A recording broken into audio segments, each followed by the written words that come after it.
Assalamualaikum warahmatullahi wabarakatuh. Nama saya Wardatul Mahfirah, NIM 202101070020. Saya dari kelompok 3 dan untuk kali ini saya akan membahas tentang pengertian model pembelajaran TGT. Model belajar mengajar TGT merupakan salah satu tipe dari model pembelajaran kooperatif. Pembelajaran kooperatif tipe TGT adalah salah satu tipe pembelajaran yang mudah diterapkan, menyenangkan, melibatkan aktivitas seluruh siswa tanpa harus ada perbedaan status dan melibatkan peran siswa sebagai tutor sebaya dan mengandung unsur permainan dan penguatan. Model pembelajaran TGT ini dikembangkan oleh Robert Slavin, merupakan teknik pembelajaran dengan menggabungkan kelompok belajar dengan kompetensi tim dan bisa digunakan untuk meningkatkan pembelajaran beragam fakta, konsep, dan keterampilan. Dalam model ini akan merangsang keaktifan peserta didik sebab dalam TGT semua peserta didik tidak ada yang tidak aktif menyuarakan pendapatnya. Peserta didik dengan kemampuan kelompok bawah maupun kelompok atas bekerja sama menyelesaikan permasalahan yang diberikan dalam pembelajaran. Peneliti otak Robert Sylvester menjelaskan, kita adalah spesies sosial, terus bekerja sama dan bersaing satu sama lain. Kita dirangsang oleh aktivitas yang melibatkan keduanya, misalnya dalam bisnis dengan debat dan negosiasi, dalam permainan seperti basket dan bridge, dan kita dirangsang di ruang kelas dengan strategi seperti TGT. TGT mengoptimalkan penguasaan konten melalui kompetensi dan kerjasama. Dalam pelajaran TGT, siswa pada tingkat kemampuan yang berbeda bekerja sama dalam tim belajar untuk meninjau konten utama dan saling membantu menopang kesenjangan dan pembelajaran mereka. Siswa kemudian meninggalkan tim belajarnya untuk berkompetensi dalam turnamen akademik dengan siswa dari tim belajar lainnya. Selama turnamen, siswa mendapatkan poin untuk tim belajar mereka dengan menjawab pertanyaan dan menantang jawaban pemain lain. Nah, tim yang mendapatkan poin yang terbanyak mereka yang akan menjadi pemenangnya dan biasanya tuh dikasih penghargaan. Di sini ada contoh guru bahasa Prancis Tony Johnson menggunakan TGT untuk membantu siswa menguasai konten dan meninjau sebelum unit test. Saat itu, Tony dan murid-muridnya mendekati akhir unit tes geografi dan budaya Prancis. Untuk turnamennya, Tony menyiapkan materi sebagai berikut. Yang pertama itu beberapa dek kartu pertanyaan. Setiap dek berisi pertanyaan yang sama dalam 4 kategori terpisah: geografi, adat warisan budaya, kognisi, dan terjemahan. Yang kedua, lembar jawaban yang sesuai dengan jawaban yang diberi nomor setiap kartu soal. Yang ketiga, lembar kerja tinjauan dan studi yang berfokus pada konten turnamen untuk membantu siswa mempersiapkan diri untuk kompetensi. Pada hari Selasa, Tony memberikan siswa lembar kerja belajar dan mengingatkan mereka bahwa turnamen dan tes akan mencakup geografi, budaya, konjugasi, dan terjemahan sederhana. Nah, lalu siswa ini belajar di rumah mereka, belajar bersama. Nah, setiap tim belajar itu terdiri 4 siswa. Itu sama semua, baik yang itu berprestasi tinggi, rendah, dan prestasi yang standar. Di situ dia membagi dengan nama kelompok: Lasain, Lalo, Lagaron, Lerone, dan Lerin. Nah, setiap tim menghabiskan waktu pada hari Rabu untuk menanggapi pertanyaan dan kekhawatiran anggota tim lain, saling menanyai, dan mempersiapkan keempat anggota tim untuk kompetensi. Nah, pada hari Kamis sebelum unit test, anggota bersaing dengan pemain dan tim belajar lain untuk turnamen. Nah, untuk turnamen ini Tony membentuk kelompok-kelompok kompetensi agar setiap belajar yang berprestasi ditandingkan dengan yang berprestasi dari tim belajar lainnya. Demikian dengan yang prestasinya itu rata-rata standar ataupun rendah dicocokkan juga dengan yang sama. Dengan cara ini semua siswa memiliki kesempatan yang sama untuk memenangkan turnamen mereka. Nah, Tony menjelaskan setiap kelompok kompetensi tentang aturan main turnamen, membagikan lembar jawaban kosong kepada setiap siswa, dan salinan tertulis aturan untuk setiap kelompok kompetensi sebelum turnamennya dimulai. Mungkin itu saja yang bisa aku sampaikan. Kurang lebihnya mohon maaf, dan akan dilanjutkan oleh rekan saya. Assalamualaikum warahmatullahi wabarakatuh. Perkenalkan, nama saya Lutfi Wahyu Aini, NIM 202101070009. Saya akan menjelaskan tentang mengapa strategi berhasil pada TGT. Nah, di sini TGT mengapa menjadi strategi yang berhasil? Karena TGT sendiri menggabungkan yang terbaik dari kerjasama dan kompetisi. Jadi TGT itu menggabungkan yang terbaik dari kerjasama dan kompetisi. Yang kedua, TGT memenuhi semua persyaratan yang efektif dalam strategi pembelajaran. Nah, yang ketiga, TGT membangun pembelajaran siswa melalui pengulangan dan variasi. Jadi TGT dapat berhasil karena TGT sendiri membangun pembelajaran siswa melalui pengulangan dan variasi, sehingga strategi TGT itu dapat berhasil. Yang keempat, mengapa strategi TGT dapat berhasil? Yaitu dalam TGT guru menyediakan data penilaian yang terbaik. Yang kelima, kenapa strategi TGT dapat berhasil? Karena TGT menggunakan model penilaian berbasis motivasi, sehingga menimbulkan semangat pada siswa. Yang keenam adalah kenapa strategi TGT dapat berhasil? Karena strategi TGT itu menggunakan berbagai jenis pertanyaan. Assalamualaikum warahmatullahi wabarakatuh. Perkenalkan, nama saya Yuliawati Lestari, NIM 202101070002. Di sini saya akan melanjutkan materi, yaitu bagaimana cara menggunakan strategi. Nah, langkah-langkahnya yang pertama yaitu siapkan pertanyaan yang objektif, jawaban pendek, dan lembar jawaban untuk turnamen. Lalu menyiapkan lembar jawaban untuk membantu siswa dalam turnamen. Yang kedua yaitu membentuk tim belajar dengan menyeimbangkan prestasi antar siswa. Maksudnya dalam satu tim itu tidak ada yang, misalnya dalam satu tim itu hanya ada yang siswa yang berprestasi tinggi, tetapi dalam satu tim itu harus seimbang antara siswa yang berprestasi tinggi, rendah, dan rata-rata. Maksudnya di sini dalam satu tim itu harus campur, maksudnya rata gitu prestasinya. Lalu yang ketiga yaitu memberikan waktu kepada tim untuk meninjau konten dan mempersiapkan turnamen. Yang keempat yaitu menugaskan kepada satu anggota dari setiap tim untuk berpartisipasi melawan anggota lain dari tim belajar yang lainnya. Lalu yang kelima yaitu menjelaskan peran turnamen dan aturan dari turnamen itu.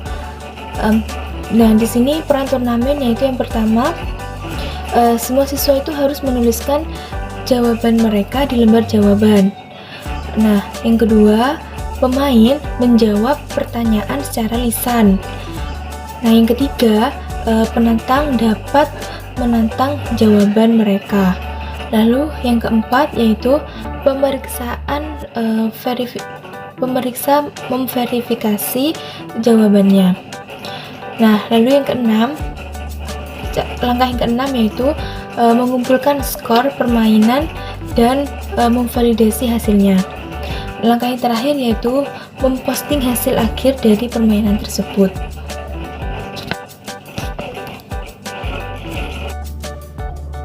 Selanjutnya yaitu merencanakan pelajaran tim game turnamen atau TGT. Dalam hal ini, guru berperan sebagai pembimbing yang berhak menentukan tim belajar, memilih konten atau materi yang akan dipelajari, mengatur jalannya turnamen, menyiapkan bahan yang diperlukan siswa untuk melakukan sesi latihan, kemudian membantu siswa untuk merefleksikan apa yang terjadi pada saat proses pembelajaran. Selanjutnya yaitu Outburst. Nah, game ini mirip dengan permainan papan Outburst populer. Game ini juga hampir sama dengan permainan zaman dulu yang sering kita mainkan pada saat sekolah dasar. Permainannya seperti ini. Yang pertama, terdiri dari 2 tim. Kemudian yang kedua, membuat tabel atau papan game. Yang ketiga, di dalam papan game atau tabel itu terdiri dari 4 kategori. Nah, untuk setiap terdiri dari 4 kategori untuk setiap kelompok. Misal, yang pertama, kategori pertama tempat bersejarah di Mesir. Yang kedua, monumen bersejarah di Indonesia. Yang ketiga, alat-alat medis. Yang keempat, tempat bersejarah yang ada di Indonesia. Nah, masing-masing kategori ini memiliki 5 item. Maksudnya, 5 item yang ditulis dalam daftar. Setelah itu, instruksikan tim 1 untuk membaca salah satu kategori. Nah, setelah itu, beri waktu 2 menit untuk menunggu tim 2 menjawab. Untuk setiap item yang berhasil dijawab oleh tim 2 akan mendapatkan 1 poin. Cara yang selanjutnya yaitu izinkan tim bermain hingga 3 kali putaran menggunakan 3 kategori yang tersisa. Setelah itu, minta tim 1 dan tim 2 untuk bertukar peran. Kemudian, kumpulkan dan hitung skor yang didapat oleh masing-masing tim. Nah, yang terakhir, berikan penghargaan untuk setiap tim. Bagi tim yang mendapatkan skor tertinggi, berilah nilai tambahan untuk diberikan pada tes atau kuis yang akan datang. Cara-cara untuk melakukan game Bagel ini yaitu yang pertama, mintalah siswa untuk bertemu dengan tim peninjau yang terdiri dari 3 sampai 4 orang siswa. Kemudian, arahkan mereka untuk memberi daftar ide apa saja yang mereka dapat dari materi pembelajaran dan yang tidak mereka dapat. Setelah itu, minta siswa untuk menutup catatan mereka dan mencatat ide-ide apa saja yang mereka ingat. Kemudian, minta siswa untuk menghadap dengan tim lawan. Nah, siswa dapat berpasangan atau bertiga untuk mendapatkan poin dari ide yang mereka miliki di daftar, namun tidak dimiliki oleh tim lawan. Kemudian, izinkan siswa kembali ke tim peninjau untuk menghitung berapa skor yang didapat dari game yang sudah berlangsung tadi. Nah, setelah itu, guru itu dapat memberikan reward atau penghargaan terhadap siswa yang memiliki skor tinggi atau tim yang memiliki skor tertinggi. Nah, itu skor tertinggi dari siswa tersebut dapat dijadikan sebagai poin tambahan untuk nilai ujian mereka. Yang terakhir yaitu identifikasi. Guru mengidentifikasi hal apa saja yang diketahui secara spesifik yang akan digunakan dalam tes yang akan dilaksanakan. Nah, pada penjelasan subbab ini, guru dapat memvariasikan TGT dengan Bagel atau Outburst. Nah, Bagel ini merupakan sebuah model pembelajaran yang melatih siswa untuk mengingat informasi sebelum ujian. Model pembelajaran ini efektif untuk dilakukan dan mudah diatur di dalam kelas manapun. Cara-caranya yaitu, yang pertama, mintalah siswa bertemu dengan tim peninjau yang terdiri dari 3 sampai 4 orang siswa. Kemudian, arahkan mereka untuk memberikan daftar ide apa saja yang mereka miliki dan yang tidak mereka miliki. Kemudian, arahkan mereka atau minta mereka untuk menutup catatan atau menyingkirkan catatan mereka Materi berikutnya yaitu tentang variasi dan ekstensi. Nah, dalam variasi dan ekstensi ini ada model pembelajaran dengan tipe game juga seperti TGT, yaitu Bagel dan Outburst. Nah, keduanya ini memiliki banyak kesamaan dengan TGT, seperti membantu dan memfasilitasi siswa untuk memperkuat penguasaan materi atau konten pembelajaran secara objektif. Nah, keduanya ini juga sama-sama mengandalkan kerjasama kompetisi antar siswa untuk meningkatkan keterlibatan siswa dalam proses pembelajaran. Setelah itu, pada penjelasan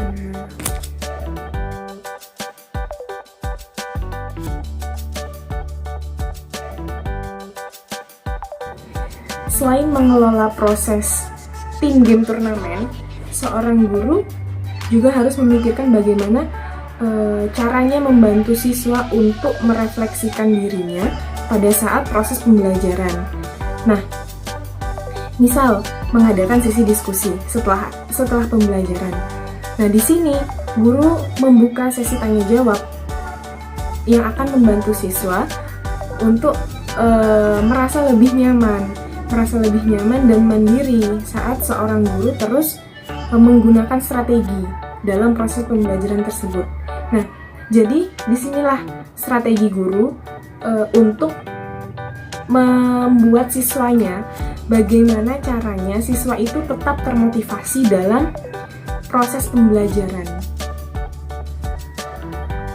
Dalam model pembelajaran ini, seorang guru mula-mula harus mengidentifikasi tujuan dan sasaran untuk materi apa atau konten apa yang harus dipelajari oleh siswa dan akan ditampilkan pada saat game berlangsung. Materi dalam permainan tim game turnamen harus memberikan jawaban yang singkat namun dapat diverifikasi. Hal ini bukan berarti jawaban dari pertanyaan model pembelajaran TGT itu harus benar dengan sempurna. Tetapi jawaban dari pertanyaan yang dimunculkan atau pertanyaan yang akan ditanyakan pada saat turnamen berlangsung, nah jawabannya itu dapat difahami oleh setiap siswa. Setelah itu, guru menyiapkan antara 25 sampai 40 pertanyaan lengkap beserta dengan jawabannya atau lembar jawabannya. Nah, sebelum melaksanakan permainan, guru harus mengadakan sesi latihan dulu. Nah, minimal soal yang akan diberikan itu memiliki kesamaan 50% antara soal latihan dan soal yang akan dimainkan pada saat turnamen. Ketika memilih tim, guru berhak menentukan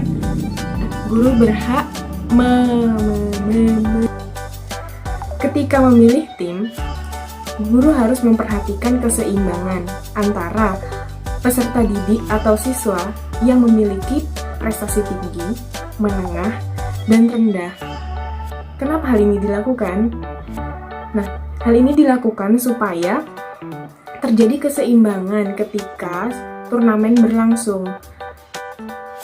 Misal dalam satu kelompok ada yang memiliki prestasi yang tinggi, rendah, dan menengah. Nah, itu yang memiliki prestasi tinggi itu dapat membantu memberikan pemahaman pada temannya yang memiliki prestasi rendah. Artinya di sini ada kerjasama antara siswa. Nah, inilah yang dapat memotivasi siswa untuk terus belajar dan bekerja sama antar teman untuk memenangkan turnamen ini. Selanjutnya yaitu merencanakan pelajaran tim game turnamen atau TGT. Dalam hal ini, guru berperan sebagai pembimbing yang berhak menentukan tim belajar, memilih konten atau materi yang akan dipelajari, mengatur jalannya turnamen, menyiapkan bahan yang diperlukan siswa untuk melakukan sesi latihan, kemudian membantu siswa untuk merefleksikan apa yang terjadi pada saat proses pembelajaran.